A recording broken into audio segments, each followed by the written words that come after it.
In today's video, I'm going to show you exactly how to use nodes in Inkscape to master your vector designs. Whether you are a beginner or looking to sharpen your path editing skills, understanding how nodes work is the single most important part of mastering any vector software. This method is perfect if you want to create custom shapes, edit logos, or refine your digital illustrations with precision. If this video helps you out, make sure to hit that like and subscribe button to support the channel. All right, let's get started.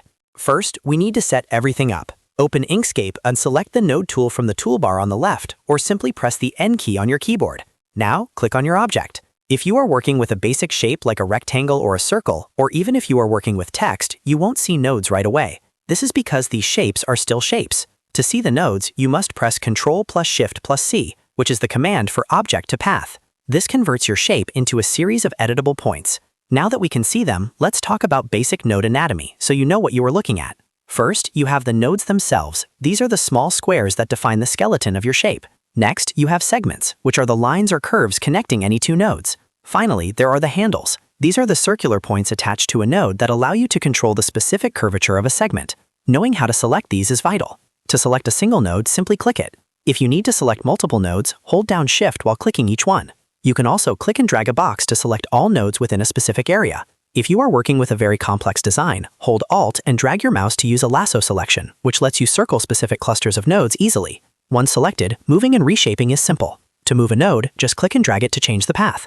If you want to keep things precise, hold Ctrl while dragging to lock the movement to the horizontal or vertical axes. You can also bend a path without moving the nodes by clicking and dragging the line segment directly between two nodes to curve it. For more fine-tuning, click a node and drag its circular handles to change the curve angle and the length, which determines how steep the curve is.